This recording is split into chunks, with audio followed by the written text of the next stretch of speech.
Hi, Nana hier von Nanas Knits and Threads. Willkommen zu meiner heutigen Folge, in der es ausschließlich um die H&H Köln 2025 geht. Viel Spaß dabei. Erst einmal vorneweg die H&H Fachmesse. Für was ist denn das, die Fachmesse? Also erstmal, die H&H ist die weltweit größte Orderplattform, also eine internationale Fachmesse für Handarbeit, Hobby, alles rund ums Nähen, Häkeln, Sticken, Stricken und Basteln. Sie bietet Workshops und außerdem das Networken der Fachleute untereinander. Ja, wie kannst du denn auf die H&H? Natürlich vorausgesetzt, du hast ein Gewerbe, was sich mit diesen Hobbys beschäftigt, dann bist du berechtigt, auf die H&H zu gehen, kannst dich vor Ort informieren über neue Produkte, neue Trends und auch neue Firmen kennenlernen, die eben für dein Geschäft lukrativ wären. Wenn du zu tun hast, so wie ich, auch mit diesem Hobby auf diese Art und Weise, wie ich es hier tue, also sprich über YouTube oder Instagram, dann laden dich diverse Firmen ebenso ein, die Fachmesse zu besuchen, um euch eben die neuesten Trends und neuesten Garne vorzustellen. Ja, und passend zur Messe bin ich natürlich krank geworden, hat uns aber trotzdem nicht gehindert. Wir sind gefahren. Mein Sohn David, den hat's auch erwischt, aber trotzdem, mein Sohn David und ich und meine Schwester Branka und meine Nichte Valentina, wir sind gemeinsam zu viert dahin. Und ich denke, wir haben einen ganz guten Job gemacht und ich wünsche euch jetzt bei den nächsten Minuten viel Spaß. Und am Ende erzähle ich euch noch, was ich denn so für Trends ausgemacht habe. Ja, hallo. Wir sind hier bei der Emma bei BC Garne. Genau, Genau. ganz genau. Ich Schön. freue mich, dass ich da sein darf Ja, und super. dass ich überhaupt über eure Garne heute erzählen darf. Ja, sehr gerne. Da ich etwas erkältet bin, fange ich an mit meinem Büchlein hier und zwar mit der ersten Frage: Wer seid ihr genau und wo ist euer Firmensitz? Ja, also Bezegern. Wir sitzen in Norddeutschland, in der Nähe von Schwerin. Ich selbst bin eigentlich in Nürnberg und arbeite immer aus dem Homeoffice und manchmal verschlägt es mich dann nach Norddeutschland sozusagen, aber es ist ganz schön weit weg. Ja. Genau, und wir haben so Mitarbeiterinnen überall in Deutschland, ein paar auch international, aber der Firmensitz ist in Neustadt-Glewe, um es ganz genau zu sagen. Ein ganz kleines Örtchen in Norddeutschland, in Mecklenburg. Cool. Genau. Ja, kannst du auch sagen, wie lange es das Unternehmen schon gibt? Ja, das Unternehmen gibt es genaue Jahreszahl weiß ich gerade nicht, so frühe 2000er haben das meine ehemaligen Chefs, Britta und Carsten, haben die Firma gegründet und dann angefangen mit Bezegan. Also das ist eine Marke, die so von Anfang an bei uns dabei ist. Und also seit mittlerweile, bin nicht ganz sicher, also weit über 10, 15 Jahre auf jeden Fall. Ich bin selbst seit 4,5 Jahren in der Firma. Und das war eigentlich mal eine dänische Firma, die wir aufgekauft haben. Der Besitzer ist in Rente gegangen und hatte nicht mehr so richtig, glaube ich, eine Idee, wie es weitergehen kann. Ja, weil das kenne ich von früher gar nicht. Deswegen. Ja, ich glaube, das war auch in Deutschland früher keine relevante Marke. Ja. Also es war eine ganz kleine Marke und wir haben uns den Namen und das Konzept quasi aufgekauft und jetzt aber auch was ganz anderes draus gemacht. Also dieses Thema Nachhaltigkeit war vorher nicht so dabei und das ist, glaube ich, auch so unser besonderes Ding. Also GOTS-Zertifizierung, Nachhaltigkeit und da sind wir auch marktführend in Deutschland oder sogar international. Und das finde ich richtig schön. Sehr gut, da kommen wir noch dazu. Ja, Was ich gerne wissen möchte, was ist denn euer Topseller? ja, gute Frage. Das ist unterschiedlich je nach Jahreszeit. Ich würde sagen, aktuell ist es meistens die Bio Balance. Das ist eine Mischung. Ich habe es auch an. Ich habe die Big Bio Balance an. Das ist die dickere Variante davon. Die haben wir letztes Jahr neu dazu bekommen.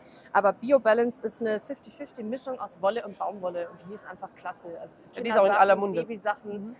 Jeder kennt die, jeder strickt die. Es gibt auch manchmal Wollläden, die haben nur ein Garn von uns und dann ist es meistens die Bio Balance, weil die einfach echt ein Renner ist. Irgendwie mega schöne Farben. Ja, ist toll. Man sieht es ja auch, dass es so ein bisschen meliert. Ja. Durch diese Baumwoll-Woll-Mischung sind die Farben so ein bisschen changierend. Und das ist eigentlich so unser Topseller. Was auch richtig gut geht, ist die Bio Shetland. Also das ist ein GOTS-zertifiziertes Shetland-Garn. Absoluter Klassiker für Colorwork, für alle möglichen Farbmuster. Das ist so ein rustikaleres, griffigeres Garn. Das haben wir in, 250 Meter auf 50 Gramm haben wir in irre vielen Farben. Also da kann man sich den abgefahrensten Colorwork-Pullover seines Lebens draus stricken. Genau. Also das sind so Fan-Favorites. Und wenn wir schon dabei sind, was gibt es denn Neues an Garn bei Ja. euch oder neue Qualitäten? Kann ich da gleich live zeigen, wenn ihr Natürlich. mögt? Ja, gerne. Dann komme ich einmal hier rum. Also wir haben was ganz Neues. Das kann man noch nicht bestellen. Das ist hier wirklich, ich habe es heute auch zum ersten Mal live gesehen, beziehungsweise gestern Abend. Und die Labels sind auch noch nicht final. Also es ist hier wirklich ein absoluter Aber Hot tolle Look. Farben, Ja. tolles Garn. Oh. Also wir haben einmal Brisa und beides sind Garne mit Alpaka. Wir haben 42% Baumwolle, das ist der Schlauch quasi in der Mitte. Und der ist dann beblasen mit Baby-Alpaka und Merino-Wolle. RAS zertifiziert, RWS zertifiziert, Bio-Baumwolle, also komplett durchzertifiziertes Garn. Und das ist, finde ich, so eine tolle, nachhaltigere Alternative zu diesen ganzen klassischen Blow-Garnen. Ja. Also ich sag mal Camarose, Snefnug und so weiter. Man kennt sie, man liebt sie. Ich finde, es ist einfach was super Schönes. Ja, für- blauen Yarns sind ja jetzt auch Ja, überall gerade im Genau. Kommen. Was noch nicht final ist, ist die Farbrange, aber das kommt auf jeden Fall neu. Finde ich mega schön. Und was auch neu dazu kommt, ist endlich ein Beilaufgarn. Wir hatten nämlich noch nicht so richtig was bei BC Garn. Und das ist 100% Baby Alpaka. Super, super weich. Ich bin da echt ein bisschen picky. Genau, ich muss mal gucken. 200 Das ist die Meter, Maschenprobe. 25 Gramm. Das ist sogar mit einem anderen Faden schon dabei. Ich zeige es euch auch Gut. mal als Single Ply. Also es ist wirklich ganz dünn. Ja. Ein klassisches Mohairgarn hat 210 Meter auf 25 Gramm. Hier haben wir 200 Meter. Also das kann man immer einfach als Alternative zum Mohair aber weich, mitlaufen lassen. ja. Es ist noch weicher. Ja.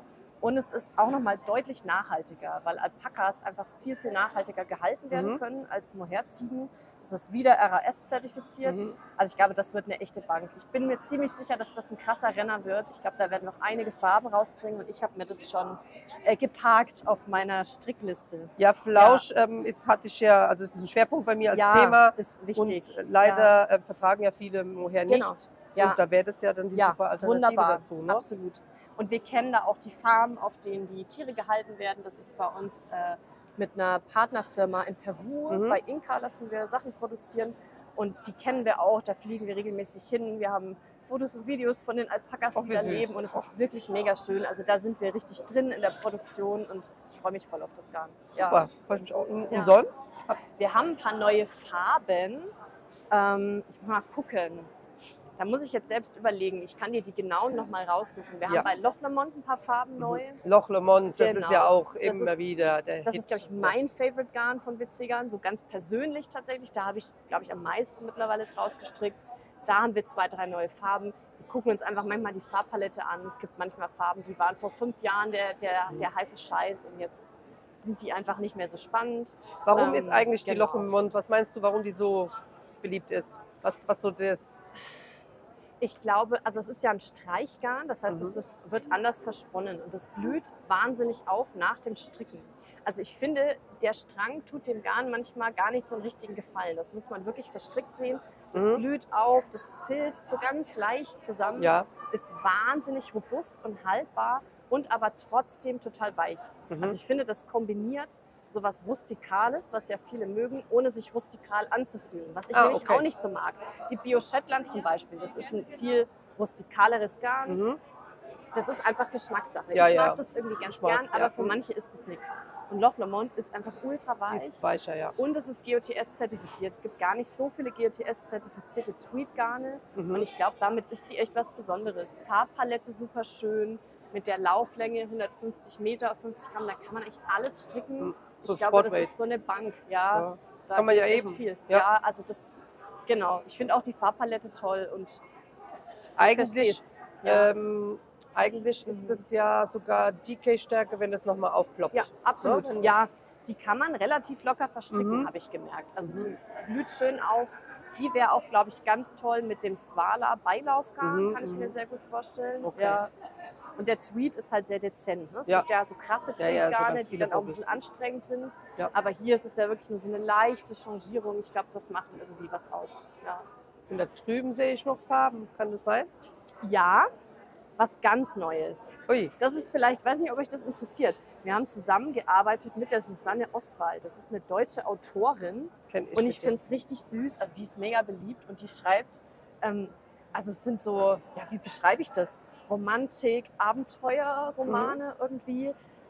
von einer, ich weiß gar nicht, wie man sie ausspricht, ich nenne sie immer Maygrit, aber ich bin mir nicht sicher, ob das die richtige Aussprache ist, die in Schottland einen Strickladen eröffnet. Es gibt jetzt auch noch eine Variante an der Ostsee und mit ihr zusammen haben wir Garne, die wir schon im Sortiment haben, nochmal neu aufgelegt. Also das ist was, wo wir auch gerade so ein bisschen gucken, die dann quasi passen zu ihren, es gibt auch mal Anleitungen mit in den Büchern oder die Protagonistin nimmt ein neues Garn in den Laden auf, zum Beispiel die Sweet Love und strickt sich damit einen Schal. Und dann macht Susanne eben eine Anleitung mit ins Buch. Und das sind jetzt quasi die Garne, die dazu passen. Das ist was wir gerade ausprobieren und das irgendwie echt farbtechnisch eine schöne Entwicklung. Habt ihr das so ein bisschen im Buchthema aufgenommen, ne? Wir haben noch ein paar andere Farben auch jeweils. Wir können nicht alles mitbringen, weil sonst ist der Stand voll. Sehr gut, eine tolle Idee. Dass man, ich lese ja gerne auch viel, aber dass man Lesen und Stricken dann nochmal speziell das denke ich mir auch. Genau. Ja, dann habe ich noch eine Frage. Also habt ihr irgendein besonderes Garn oder früher Sommer jetzt irgendwas Besonderes im Programm? Ja, auf jeden Fall. Also ich meine, besondere Garne, vielleicht insgesamt würde ich zu BC-Garn sagen, dass wir uns nicht auszeichnen durch total abgefahrene Garne, sondern wir versuchen, zeitlose Garne irgendwie zu produzieren, die man immer benutzen kann, die nicht nächstes Jahr wieder out sind und die dann keiner mehr haben will. Das heißt, ich habe kein besonderes Glitzergarn oder Pailletten oder irgendwas total Neues sozusagen. Es sind meistens Kombinationen von einfach klassischen Tier- oder Naturfasern. Da geben wir uns aber echt Mühe, dass es irgendwie spannend wird oder wir eine Standardfaser nochmal irgendwie spannend aufbereiten. Für den Sommer, wir haben verschiedene Sommergarne, aber ich zeige mal ein paar Favoriten. Wir haben einmal ein 100% Leinengarn, das ist einfach mega schön und hat so eine tolle Farbpalette. Ist auch ein bisschen dicker. Ja. Und das finde ich super cool. Ich habe mir daraus die Cloud Blaus von Petit mitgestrickt. In diesem Grün, in diesem hier. Okay. Und dann zusammen mit Mohair. Und wäre, glaube ich, auch cool mit der Swala, also mit dem neuen Alpaka-Beilaufgarn. Also da kann man richtig schön was machen mit noch einem weicheren Beilaufgarn für Frühjahr, Sommer. Wir haben eine Wolle-Baumwoll-Mischung. Die finde ich auch super schön, weil die so meliert ist. Nicht Wolle-Baumwolle, Leinen-Baumwolle. Genau. Und Leinen und Baumwolle hat einfach andere Färbeeigenschaften. Ja, sowas macht ein Garn super interessant. Alle Farben sind so ein bisschen changiert und einfach spannend. Weil so ein langweiliges Baumwollgarn, daraus will sich jetzt irgendwie keiner einen Pulli stricken. Gut, machen auch manche, aber genau. Ja gut, aber Leinen gibt ja dem Ganzen auch nochmal eine andere Struktur. Das fällt schön, das hat einen schönen Griff. Und ich würde drüben noch mal ein paar Seidengarne zeigen für den Sommer. Genau, wir haben noch 3 Seidengarne, die ich sehr, sehr gerne mag. Und die auch echt besonders sind, genau. Wir haben nämlich nur nachhaltige Seide, also wo die Seidenraupen schlüpfen können oder die sogar wild gewachsen ist. Genau.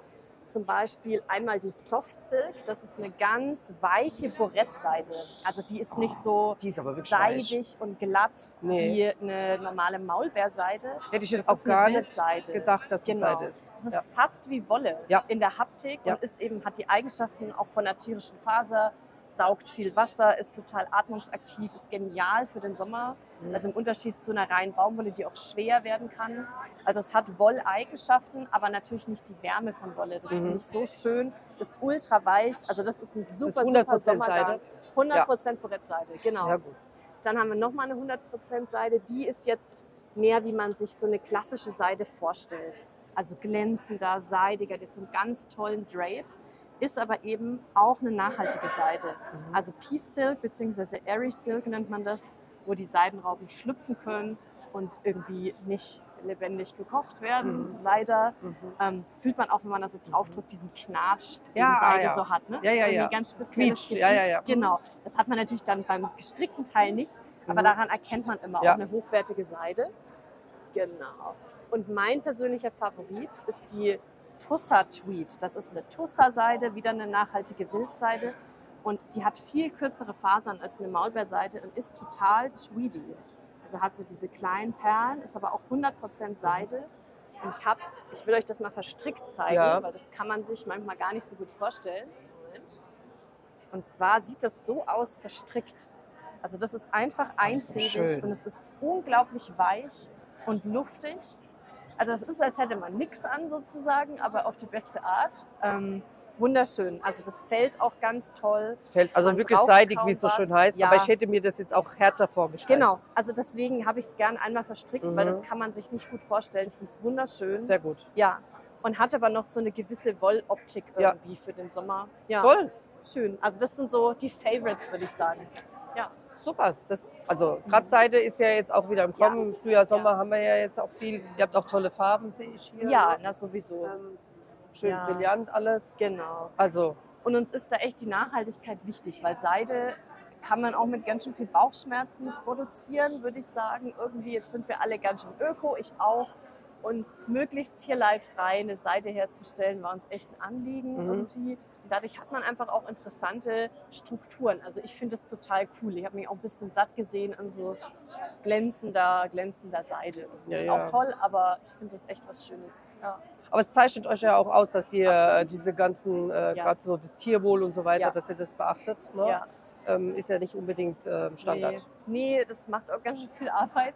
Ja. Also diese GOTS-Zertifizierung jedes Jahr, das ist sauteuer und es macht eine irre Arbeit. Also wir hängen uns da ganz schön rein und ich weiß auch so ganz persönlich, dass einfach meine ganzen Kolleginnen alle irgendwie authentische Ökos sind und das auch so in ihrem Privatleben irgendwie leben. Ich auch und ich glaube dadurch, das merkt man, glaube ich, einfach Ja. auch. Ja. Ja. Sehr gut, also freue ich mich. Da bedanke ich mich, dass Schön. du uns darüber berichtet Ja, hast und super uns gern. auch die tollen Graner hier hast zeigen wollen. Und Ja. ja, Ich bin total gespannt auf Celio. Ich Ja. freue mich. Vielen Dank. Sehr gerne. Ja, Dankeschön. sehr, sehr gern. Danke. Ja, danke schön.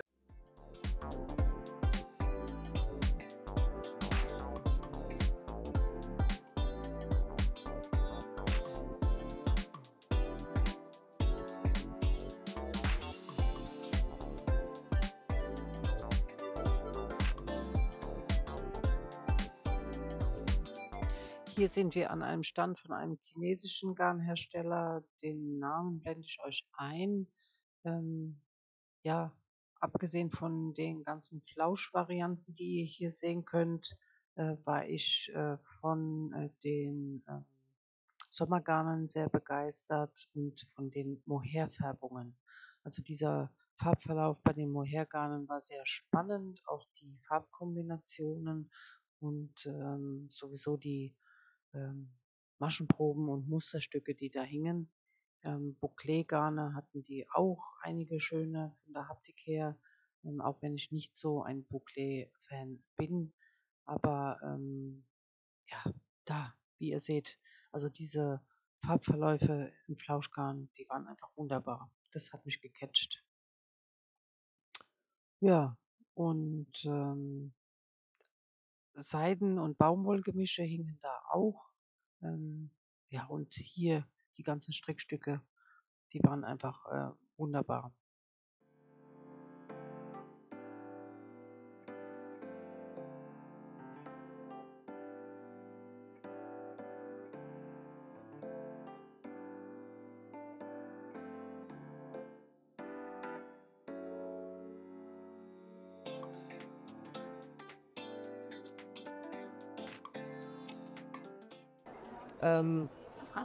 Ich würde ganz gerne, ich finde, es gibt eine breite Marge. Also es gibt es gibt noch andere schöne Garne, die die Zuschauer gar nicht so kennen und die aber dann doch für uns ja erreichbar sein könnten in Deutschland. Genau. Das ist mein Ziel, warum ich speziell nicht einfach nur alles abfilmen möchte, sondern einfach den Zuschauern vorstellen will, dass es eben halt auch Holland, Türkei und so weiter gibt.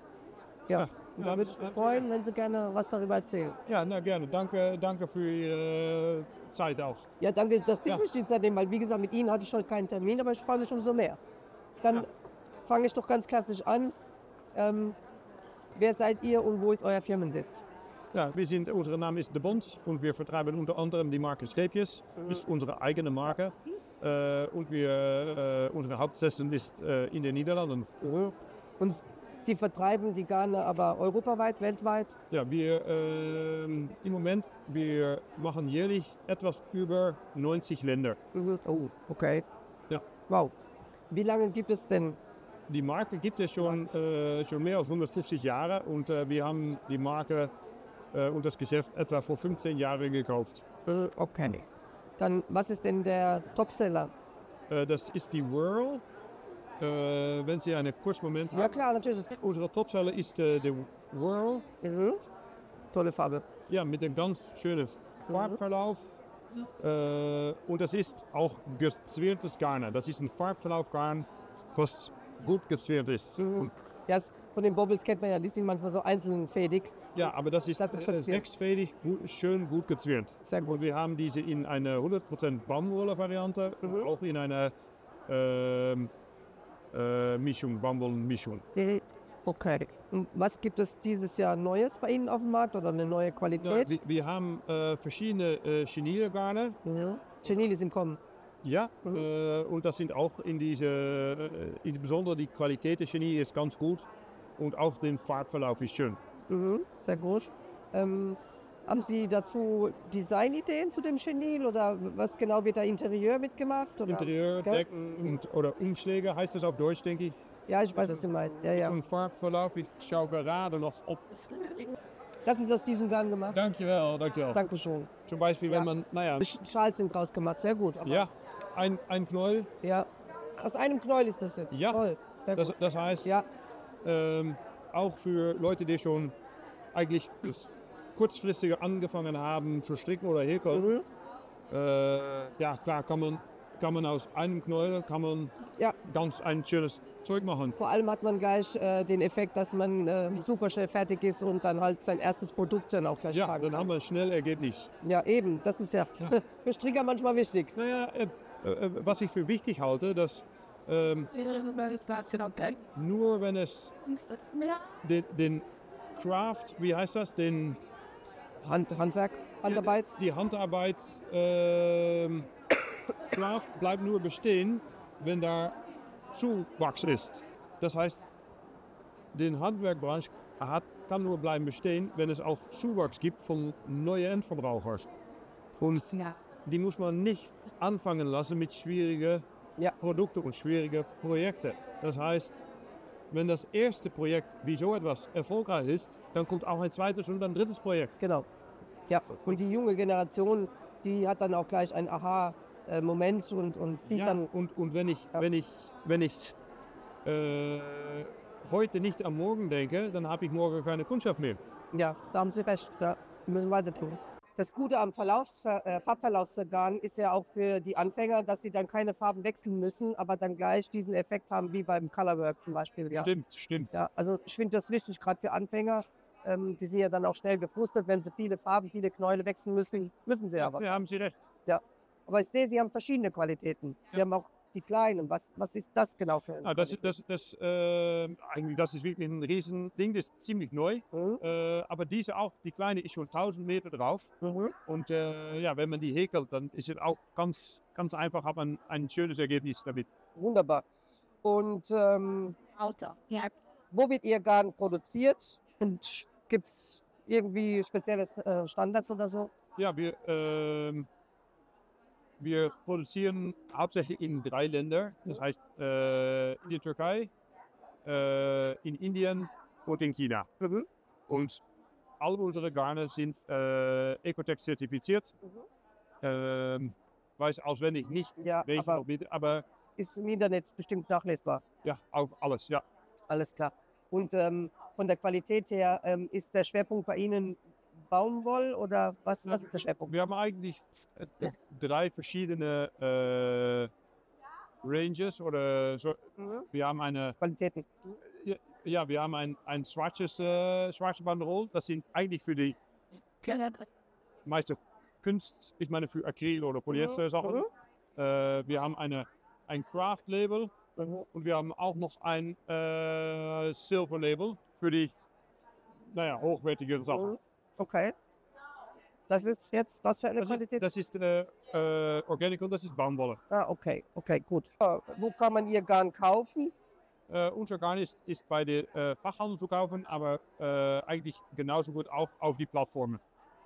In Deutschland? Auch in Deutschland, ja. Auch in Deutschland. Und Sie haben es vorhin erwähnt, in wie vielen Ländern? Über 90 Länder. Sehr gut. Toll. Dann bedanke ich mich Ja, gleichfalls. und freue mich, dass Sie Zeit für mich gefunden haben. Ja, gerne. Sehr gerne.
So, hi.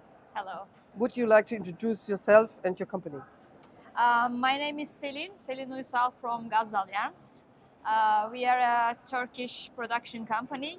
We produce yarn from the fiber, and we do the spinning, dyeing, balling, packaging, everything in the factory.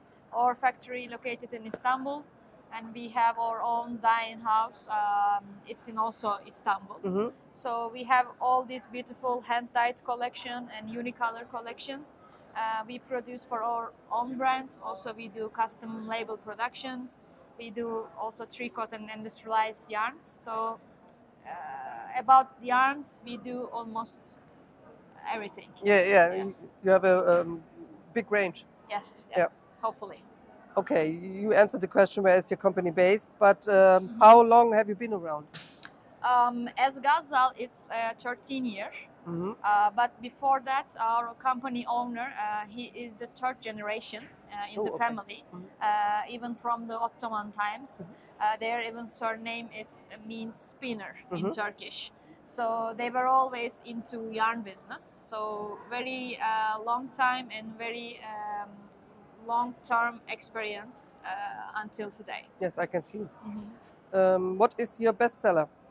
Our bestseller is, especially in Europe and US and foreign countries, is of course hand-dyed collection, because it's different. You can see all the unicolors in like all shops, all companies, but hand-dyed, different techniques like stone wash or multicolors. It's take the attraction. Of course, the 100% wool merino we use. It's also a good selling one. So they are the classic collection. But in general, I can say 100% wools and also different color options, I can say. Okay. And what new qualities or yarn do you have? For now, very brand new ones. We have teddy and merlin and merino qualities. These are the hairy yarns we produced. I have few balls to show you. This is short hair, long hair, and we are selling very well. We also did some hand-dyed versions for the long hair, and we are hoping that to be in the collection soon.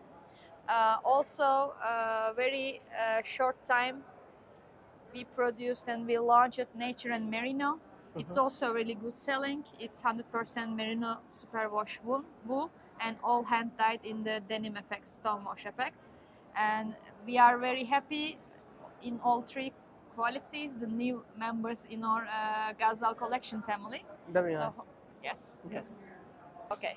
Okay. Do you have special yarns for spring, summer, and fall, winter, or is your yarn?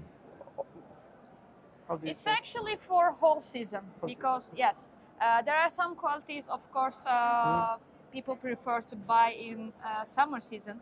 But cotton acrylic group especially, it's for like 4 seasons. And also the sock yarn and wools, there are some countries they even buy in the summertime.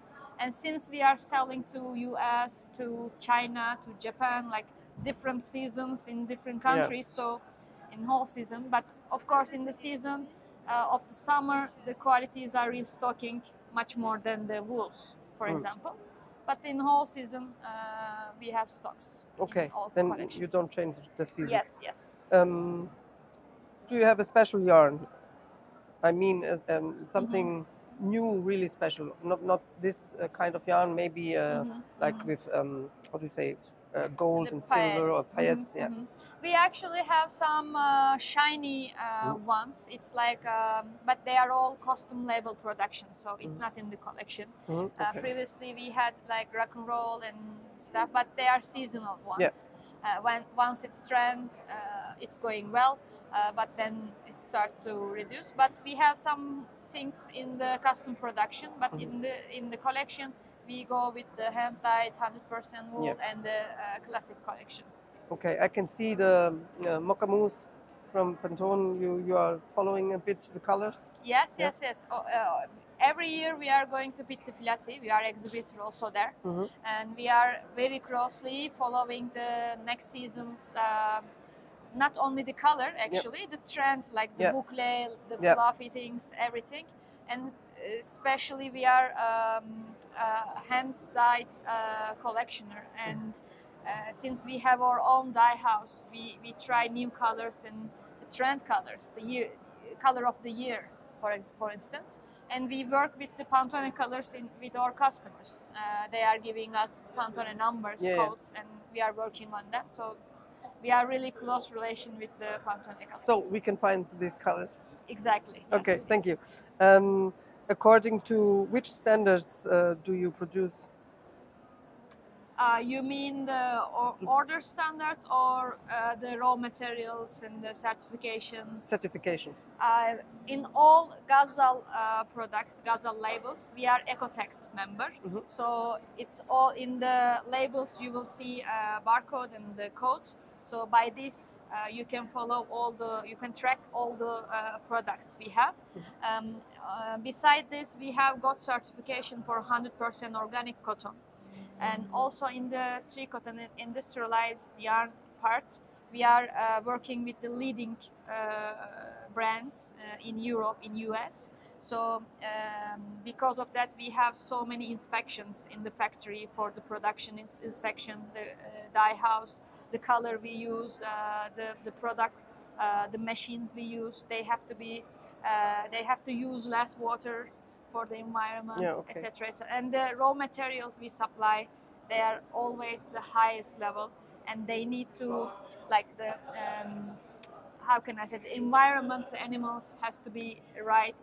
How they have this mohair, how they have the like mulesing free use, how they are etc., treated. etc. So we have to obey this, and we are reflected into our hand dyed and hand knitting collection.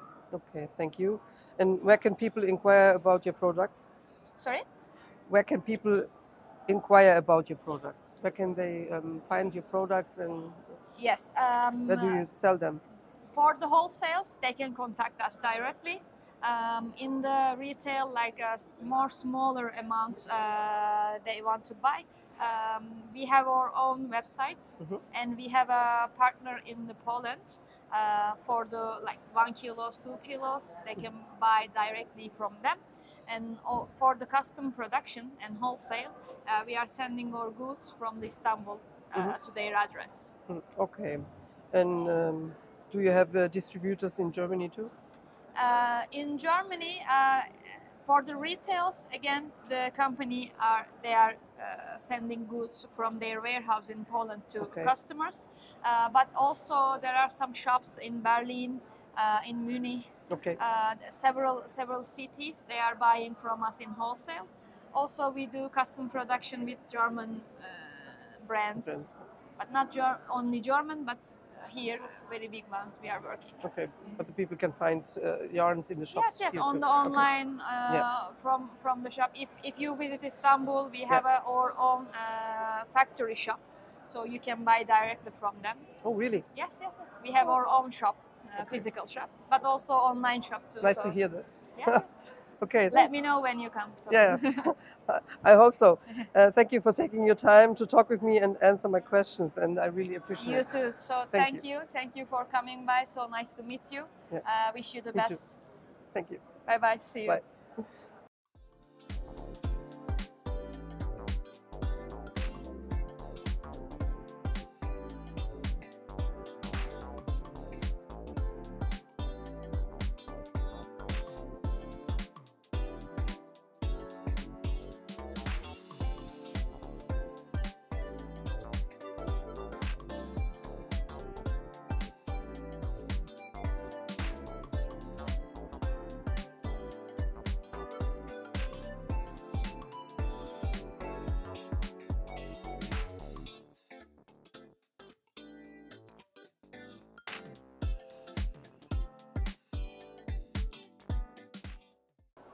Hallo, wir sind hier bei.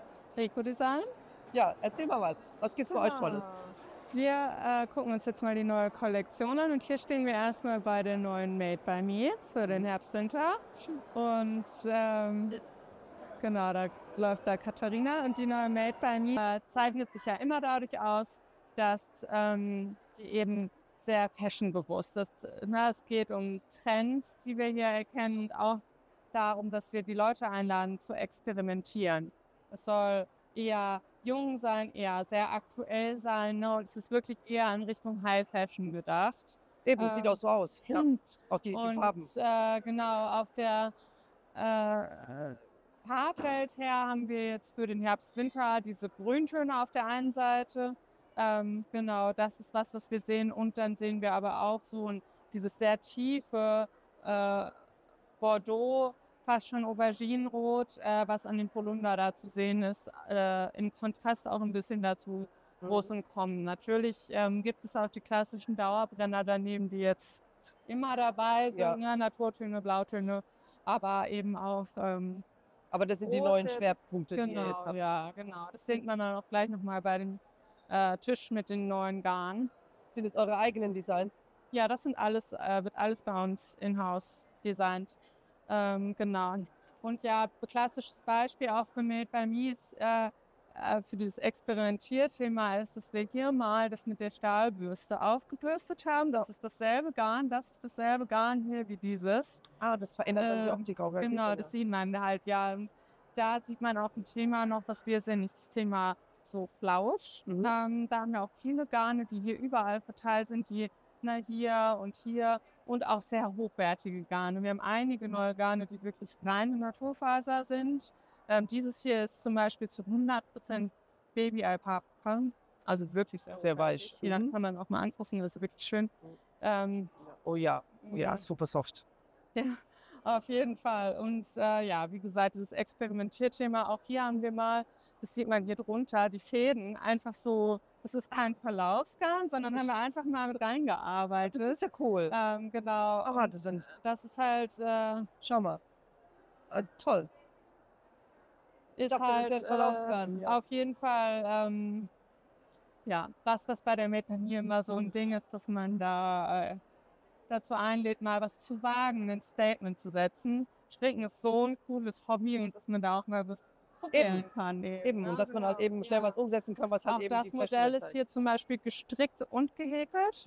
Und das ist auch was man ja tendenziell nicht so oft sieht. Ne? Und Häkeln generell ist auch immer mal gefragt. Und haben wir jetzt auch hier im Winter tatsächlich einige Häkelmodelle dabei. Genau, der Pulli ist gehäkelt. Auch die beiden Modelle sind gehäkelt. Sieht aus wie gestrickt. Ja. Und das hat dann auch so einen schönen Stand, ein bisschen dadurch der Polunder. Das ist ja was ganz Neues, dass das Gehäkelte auch wie Strick aussieht.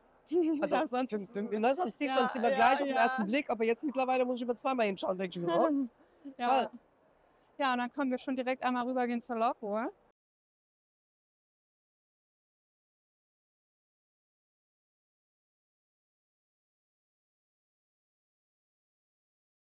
Und auch bei der Laufruhe sieht man wieder erstmal grundsätzlich diese beiden Farbwelten, die wir haben mit diesen Rottönen und den Grüntönen. Und dazu eben aber auch Blau. Blau hört nicht auf. Genau. So Denimblau, ja. Aber ich sehe auch so einen Grauton. Genau, ja. Und Lawful ist ja von unseren Magazinen immer das eher klassischere, das etwas reduziertere Schnitte hat, etwas trotzdem natürlich sehr modern, aber von den beiden jetzt ist es das klassischere Magazin. Ja, das andere ist das Fresche und das ist so das Klassische, was man so strickt. Ja, und ansonsten war hier der Hintergedanke, als es unsere Designerinnen entworfen haben, war der Gedanke, dass man an eine Frau auf einem englischen Landgut, die in ihrem Garten steht, mit Gummistiefeln und so einer Wachsjacke und halt so ein bisschen diese Naturverbundenheit. Viele haben ja schon gesagt, viele Naturfasern dabei, aber auch diese Speed-Effekte wie jetzt hier bei einem Pulli. Passt natürlich auch in diese britische Welt so ein bisschen, ne? Genau, und das ist so ein bisschen das, was die sich gedacht haben. So ein bisschen rustikal, gemütlich, ja. Ja, genau. Aber doch mit Stil, ja. So wie es die Briten halt gern mögen. Ja. Genau. Aber das ist auch ein toller Verlauf. Ja. Das ist was für ein Garn? Das ist Creative Painted Power. Da haben wir im Winter auch 4 neue Farben. Das ist ja eins unserer sehr beliebten Garne, weil das eben auch ein ganz tolles Anfängergarn ist. Es läuft super schön durch die Hand und hat diesen tollen, eindrucksvollen Farbverlauf. Ne? Also genau, da haben wir jetzt im Sommer auch gerade eine neue Baumwollvariante rausgebracht, für den Sommer halt. Ja, ja. Genau. Und im Winter haben wir auch 4 neue Farben, weil es eben ein total beliebtes Garn ist, womit viele gerne arbeiten. Da ist der Flausch aber mit drin. Genau, das Okay. kommt so. Okay, Das ist ja super. hier überall, ne? Also das, genau. Ja. Super. Und hier sehe ich auch kleine Pailletten. Ja, das ist ja auch der Renner, ne? Sind Ja. diese Blümchenpailletten, das ist auch ein Beilaufgarn. Haben wir im Sommer ja neu jetzt rausgebracht und kommen im Winter auch nochmal neue Farben dazu, weil es so beliebt ist. Ja, die sind ne? zuckersüß, die habe ich schon gesehen. Ja, und so total Spielt. ja, genau. Und es ist halt so ein dünner Trägerfaden, dass es nichts an der Anleitung ändert. Ne? Das heißt, man kann das überall einfach mit reinstricken und hat einen total besonderen Effekt, was ja total nett ist. Ne? Sehr gut, also ändert die Maschenprobe nicht, nur für die Genau. Zuschauer. Sehr gut, toll. Bin stolz. Ja. Also Super. natürlich empfiehlt es sich trotzdem immer eine Maschenprobe Ja, zu ja, machen, aber- ne? Aber an sich ändert es nichts an Der Beilauffaden, ne? Ja, Toll. genau. Ja, hier sieht man dann nochmal den Gesamtüberblick über alle neuen, die ganze neue Kollektion an Garnen. Und an der Wand ist dann immer passend dazu das jeweilige Strickstück. Gerade mit den Verlaufsgarnen macht es ja total viel Sinn, dass man auch mal sieht, wie sieht denn der Verlauf verstrickt aus. Ne? Deswegen also kann man sich das hier immer dann angucken. Das ist passend gematcht. Und da vorne ist das Creative Painted Power, was Frankfurt angesprochen hat Ja, mit den neuen da, Farben. ja. Genau. Und ja, hier sind das jetzt relativ viele neue Farben. Das hier ist eins von den neuen sehr hochwertigen Garnen, was also ja auch eine schöne Haptik hat. Das Merino, ja. Luxury Merino, ja. Da hier auf dem Knäuel zum Beispiel sieht das Garn ganz anders aus, ne, was wir vorhin an dem Pulli gesehen haben und auch was da auf dem Tuch nochmal zu sehen ist. Das sieht ja echt, macht einen ganz anderen Eindruck. Es macht echt viel her, wenn es verstrickt ist und genau, das ist auch ja wie alles bei uns mit sehr viel Liebe in der Produktentwicklung. Da ist da reingeflossen, dass das dann so aussieht hinterher. Ne? Also Wenn genau. du schon sagst Produktentwicklung, habt ihr Standards, also Zertifikate, nach denen ihr euer Garten Ja, also auf jeden Fall. Wir haben ja Ökotex sowieso das Zertifikat und auch Bots.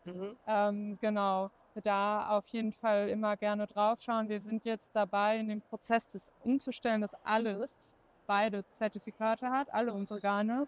Genau, das ist noch nicht ganz final, aber Ja. fast. Fast, ja.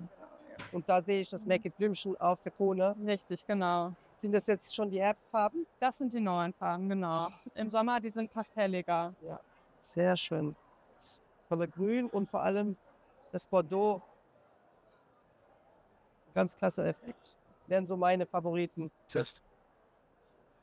Ja. Sonst, Ja, hervorzuheben, wie gesagt, sehr hochwertig. Das hier ist dieses 100% Baby-Alpaka-Garn, was hervorzuheben ist. Ansonsten ist auch das hier ist zum Beispiel auch 100% Naturfaser. Das ist mit Baumwolle noch. Alpaka mit Baumwolle. Man fühlt es auch, wenn man es anfasst, dass da noch so ein Baumwollträgerfaden ist. Ne? Dass es sich anders verhält als jetzt das reine Alpaka-Garn. Das hier ist natürlich ultra leicht. ja. Ultra leicht. Ne? Aber für Leute, die halt veganes Garn wollen, die würden dazu greifen. Nee, da ist ja Alpaka drin. Genau, Entschuldigung, ja, das habe ich genau. eben falsch gesagt. Genau. Ja. Ansonsten haben wir zu unseren bestehenden tollen Lieblingsqualitäten natürlich auch neue Farben aufgenommen ins Sortiment. Aber das ist doch eine Farbe, die bei euch auch gerne immer mal wieder auftaucht, oder? Ja, auf jeden Fall. Den Finde ich Neon toll. haben wir Ja. immer mal wieder mit drin bei uns. Das ist ja Ja, ne? gehört zu Rico und nicht ohne Neon. Ne? Da hinten an dem Hopft so ein bisschen, ja. Loop sieht man das auf einmal verstrickt. Auf dem Modell, das Foto darüber ist es das gleiche. Also, Ja. genau. Ja. Ja, auch die Knöpfe haben wir zum Beispiel neu jetzt. Ne? Das versuchen wir dann ja auch immer wieder. So süße kleine Die dann auch dieses Thema Extras. aufrufen, ja. Genau. Und was wir auch haben, zusätzlich zu den 8 Männermodellen, die es in der Lawful geben wird, die haben wir vorhin schon gesehen, mit dem tollen Verlauf das, haben wir auch eine ganz eigene Männerpublikation, die Made by Me Men. Genau, für diesen Herbst, Winter.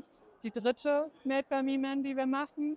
Und hier dann aber eher die etwas gedeckteren Farben und etwas schlichtere Schnitte. Natürlich sehr zeitlos alles, Nee. genau. Aber ich sehe, dass die Männer immer mehr auf den Trichter kommen. Ja, genau, die stricken Ja, ja. immer mehr. Ja, ja. Ja, genau. Also das ist so und natürlich gibt es auch immer noch Frauen, die für ihre Männer häkeln, das auch, Ja. aber und wo die Männer dann auch Spaß dran haben. Ja, ja. Aber sich auch dann strikt wünschen. Also nicht nur, Genau. sonst war das immer so ein ganz breit, immer nur ein Frauending, aber ich sehe, dass die Männer immer mehr Spaß dran finden. Ne? Genau.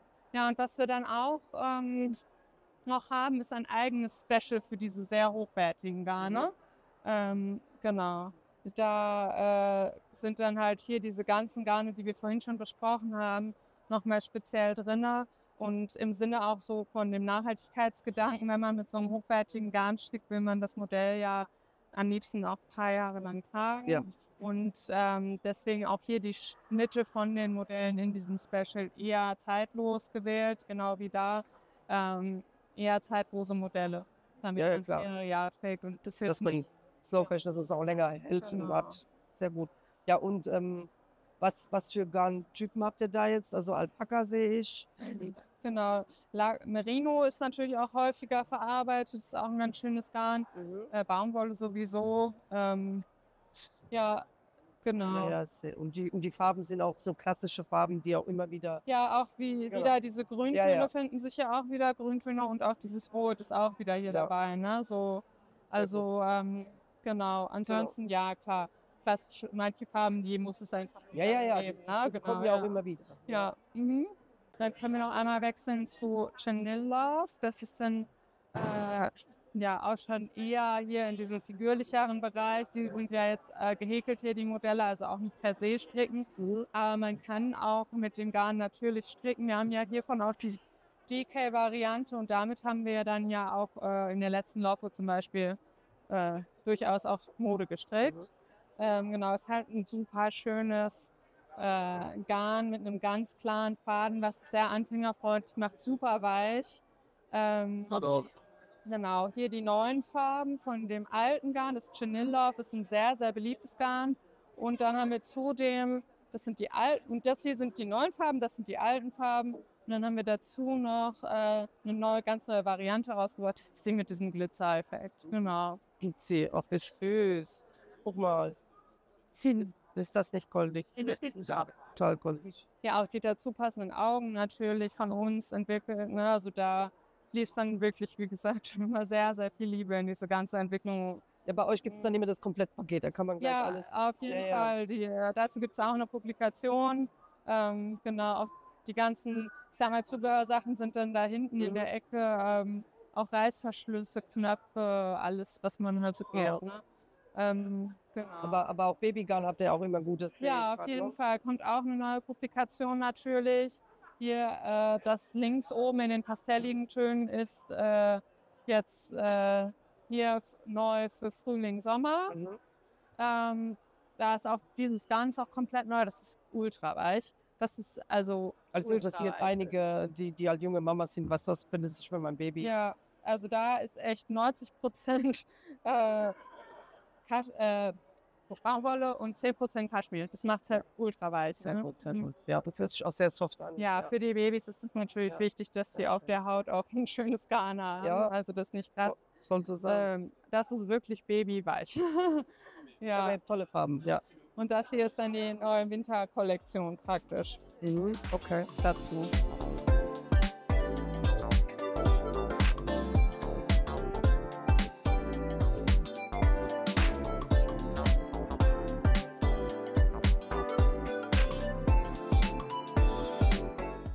Das sind die Bestandsgarne. Das haben wir auch so ein bisschen geteilt. Also hier auf der Hälfte ist dann eher das Sommerthema und da hinten sind eher die Ja, Winterbestandsgarne. mal Sommerthema würde mich interessieren, weil da sehe ich auch einige Effektgarne, die meine Zuschauer auch gerne nutzen würden. Also dieses die sind Make It auch Sweet, ne? alle, also was Neues bei den Effektgarnen ist einmal hier das Make It Sweet Glitz.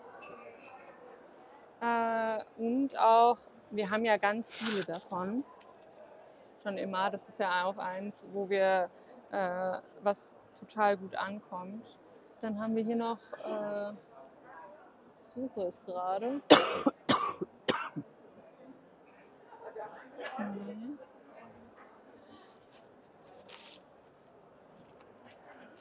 Ja, nee, finde ich jetzt leider hier gerade nicht, aber wir haben auf jeden Fall auch noch mehr. Das hier sind jetzt die Sommerfarben von dem Blümchengarn, was wir vorhin schon angeguckt haben. Ja, wie ihr merkt, endet hier an dieser Stelle das Interview mit Rico Design abrupt. Da habe ich einen Hustenanfall bekommen und meine Stimme wollte auch nicht mehr mitmachen. Ich finde aber, ich habe den Tag gut überstanden und die wichtigsten Informationen sind schon gesagt gewesen und deswegen seht's mir nach. Es gibt hier keinen Abschied mehr mit Rico.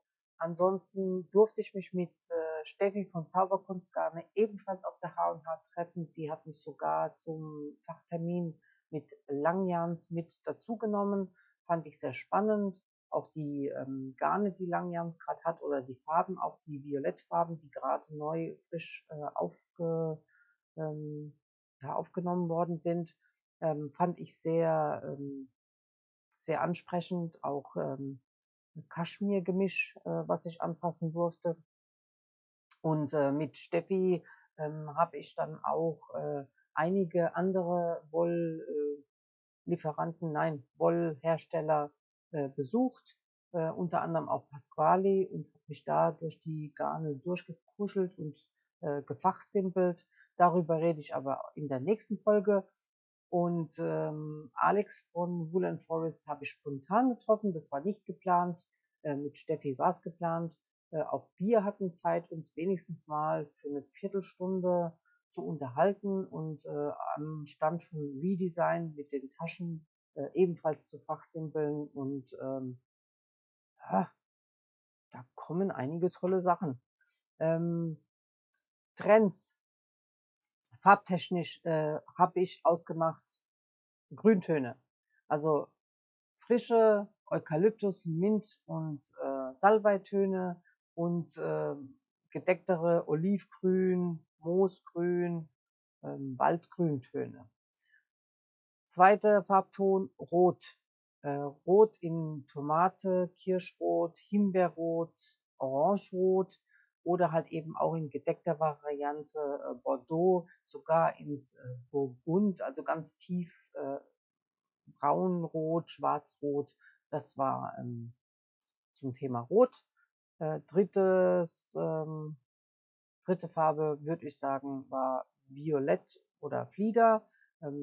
Sieht man mal als Gruppe, weil ich finde, der eine präferiert Flieder, der andere hat lieber ein kräftiges Lila, so zum Beispiel ich. Aber Lila als Gesamtton war ebenfalls vertreten und sehr schön, freut mich. Und dann die klassischen Farben, halt, wie sie immer da sind, also verschiedene Beige- und Brauntöne. Hier aber im Speziellen auch wieder Taupe. Und bei den Brauntönen die Mokkamustöne, die dunklen, satten Brauntöne, die waren viel vertreten. Garntechnisch Blown Yarns, also hat jeder Hersteller, glaube ich, jetzt aufgelegt. Das sind diese gepusteten Garne, also mit diesem Schlauch, und da werden die Fasern reingepustet. Ebenso Chenilgarn ist schwer im Kommen. Tatsächlich die Qualitäten viel besser, als wie wir sie damals gekannt haben. Für Interieur und schnelle Strickprojekte finde ich gut. Ich finde auch gut, kann man auch schön Babydecken draus machen. Ist auch mal ein gutes Geschenk. Kann man in der Waschmaschine gut waschen. Und Pailletten werden winzig klein. Ja, je kleiner, desto besser. Bei Rico Design tatsächlich sogar als Blümchen. Also sehr viel Flausch. Und Flausch meine ich nicht nur Mohair, sondern Flausch in allen Varianten. Also es gab sehr viel langhaarigen Flausch. Es gab Mohair-Ersatz in Form von Alpaka-Flausch oder Kaschmir-Flausch. Das ist stark im Kommen. Also die Garnhersteller geben sich sehr viel Mühe, das Flauschthema auch für diejenigen umzusetzen, die eben Mohair nicht so sehr vertragen oder mögen. Und recycelte Garne gab es natürlich. Es gab auch ein neues Algen, Ich glaube, Alge war es. Bei Pasquali neues Sommergarn mit irgendwelchen Algen mit drin und Seiden- und Leinengarne, die ja jetzt auch wieder stark im Kommen sind. Ja, was kann ich denn jetzt zum Schluss über die H&H sagen? Also bei Kremke wurde ich auf jeden Fall infiziert mit der Lochlemont. Die habe ich zwar jetzt durch die liebe Lisa von Lisbeth Nitz oft genug gehört und gesehen. Ja, war in Ordnung, habe ihr auch geglaubt, dass das Garn ganz toll ist, aber wenn man es halt nicht selbst angefasst hat und nicht so auf dem Schirm hat, ähm, muss ich sagen, hat mich der Besuch jetzt auf der H&H sehr eines Besseren belehrt, beziehungsweise die Lochlemont mir jetzt ins Blickfeld gerückt. Werde ich mir auf jeden Fall in Zukunft mal bestellen und irgendwas draus stricken. Also fand ich sehr ansprechend. Dann auch die Seiden- und Leinengarne bei BC Garn, vor allem die Burettseide, die hat sich angefasst wie Wolle.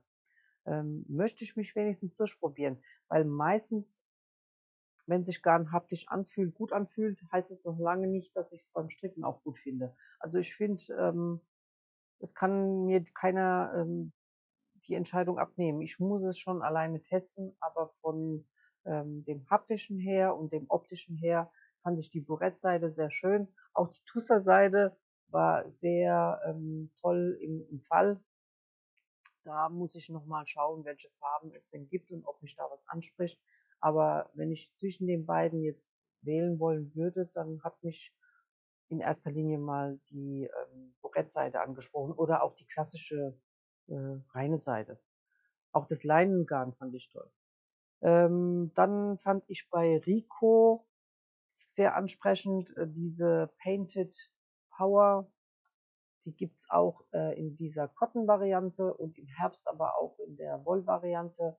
Hat einen ganz tollen Farbverlauf und einen schönen Flausch.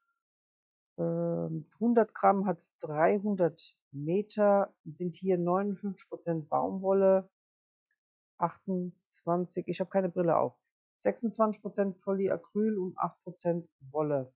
Ich glaube, so dürfte es stimmen. Wird mit 3,5 oder 4,5 Millimeter Nadel gestrickt und ich fand das optisch sehr ansprechend an den Puppen, also hat mir sehr gut gefallen, möchte ich auf jeden Fall ausprobieren. Ansonsten fand ich sehr beeindruckend, ich folge Rico schon lange und habe auch deren Hefte ganz gerne. Die finde ich sogar von all den Strickheften für mich momentan am ansprechendsten, also noch vor Langjans und Lana Grossa und Rowan. Nee, ja, kommt drauf an. Aber Rico finde ich einfach, die haben 'ne freche, junge Art und die wagen auch mal was Neues.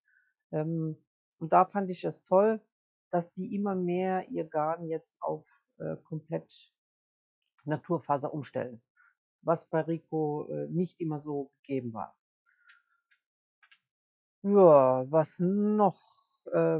Rico mag ich auch, weil die diesen Touch von Neon immer noch so ein bisschen in ihrem Programm haben. Also immer so ein bisschen was, so eine tolle Melonen-Neonfarbe oder mal ein tolles Neongrün oder so. Also es ist immer was dabei, was ein klassisches Strickstück noch mal fresh und jung macht.